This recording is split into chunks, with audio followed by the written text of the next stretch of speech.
Thank you for joining us for episode 9 of our Big Brothers Big Sisters podcast. I'm your host, Jen Yonda. This is part of our podcast series celebrating our 25th anniversary in Northwest Arkansas. Joining me today is our development director, Brooke Allen. Brooke, this has definitely proven to be a crazy year. Very much so. I think we have to start off and address COVID-19 and what that's meant for this organization. So talk about some of the changes that we've seen this year. So we've seen a lot of changes across Northwest Arkansas, but especially in the nonprofit sector. We kind of started off about 8 weeks ago. We had to close our office and kind of suspend our matches, and just thinking this was going to be, like a 2 or 3 week ordeal and everything was going to kind of go back to normal. And then we soon realized that that definitely wasn't the case. So we really had to get creative and step up and figure out how can we support the kids in our program, the families in our program, and also our volunteers, but from a distance and virtually. So our match support managers and enrollment specialists and kind of everybody really got on board to figure out how to best do that. And we started encouraging our bigs to reach out to their littles through video chat or FaceTime, through different various platforms to play games with each other, just to keep that connection going, because this really has affected everybody in our organization from the top down. Absolutely. Heartbreaking for our families and volunteers have been affected.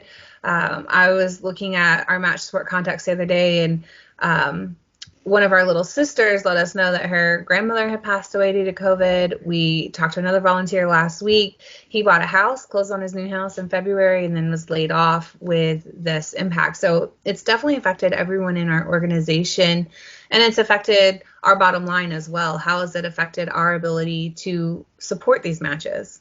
So 2020 was planned to be a huge year for Big Brothers Big Sisters. It's our 25th year of serving children and families in this community, and so we had really big plans. And all of those were really put on hold. And again, it kind of started as this is just a temporary thing, and then we'll pick up and we'll keep running and everything's going to be fine. And we've really had to pivot. And so 2 of our largest fundraisers in the first quarter have been postponed, and we're looking at taking those virtual. That's obviously really affected our budget at about $100,000, which is about 13% of our operating budget. So it really is significant. Yeah. So it really has been a challenge just all around. So you talked about moving those virtually. What's the plan there? I think that we hit a point where all of our events before August are going to go virtual.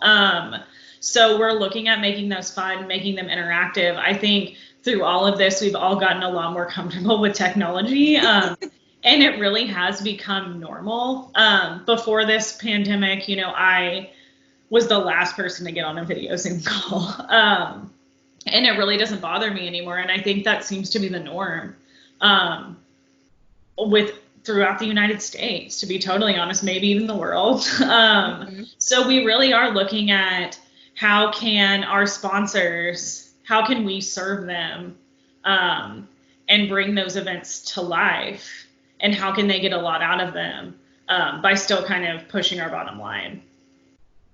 What does that mean for Big Brothers Big Sisters if we don't make up that $100,000 loss? I think it depends. I think, we've had a lot of conversations about when is this going to get better?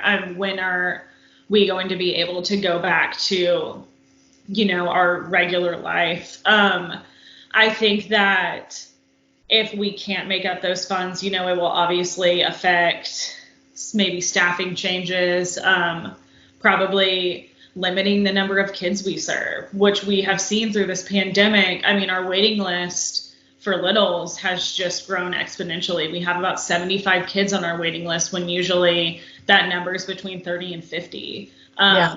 You know, parents need help. Kids are at home all day. They don't have extracurricular activities. They're not in school. They don't have that support. And so I think a lot of parents in our community are really needing an extra hand.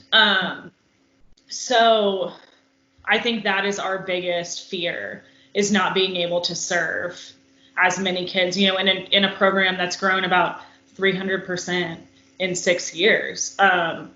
It's scary to go backwards. Absolutely. And talking about growing in those 6 years, you know, we're in 25th year here in Northwest Arkansas. We've been here a while. We have weathered tough times in the past, including the recession in 2008, and that nearly shut our doors. And I know a lot of Big Brothers Big Sisters affiliates didn't make it past the recession. In fact, I was talking with our executive director a couple weeks ago. Big Brothers Big Sisters of New Orleans had to close in the recession in 2008, and they still don't have a mentoring organization back in that area, even all these years later. So it's really important that we weather the storm and continue to help our community. So what are some ways people can help right now? Well, I think that, you know, our biggest need right now, our two biggest needs are funding. Oh, we have several options to give. We have our text to give platform, which is you would text BBBS, as in Big Brothers Big Sisters, NWA, to 44321.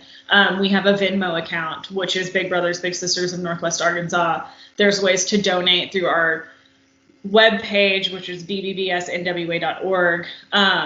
There are so many opportunities there. You can always reach out to Tammy or I. We also have looked at, we have a few donors who have set up their own personal fundraisers on our behalf, which we are so thankful for. And then, you know, as you know, being our community engagement guru, we have a huge need for volunteers.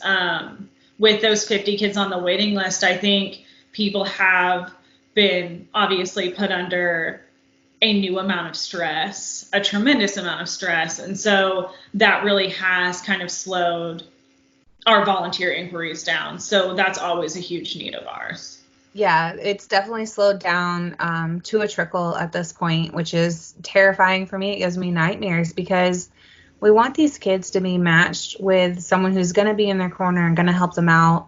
And we don't want them to have to wait a long time. So definitely a need for volunteers as well as the donations. Absolutely. I was talking to a parent a few weeks ago, and she works in a hospital, and she had been exposed to COVID-19. And so she is in self-quarantine right now. Her son is a little in our program, has been matched with his big for about 3 years, and he's had to move in with his grandparents because she's in quarantine. And so when you think about this little brother, his school has been canceled, his baseball season is gone. But the one thing that's remained is his weekly phone call with his big brother. And so our bigs really are making a huge impact right now, maybe now more than ever. I don't think we can shout out how awesome they are enough. They come up with creative ways to stay in contact, and letters and fun games and reading books together. They just have really gone above and beyond to continue to be a constant in their little's life, even as their own lives have been flipped upside down. They really have. You know, we always talk about at Big Brothers Big Sisters how fundraising can be a challenge because we don't have brick and mortar. We're not an after school program.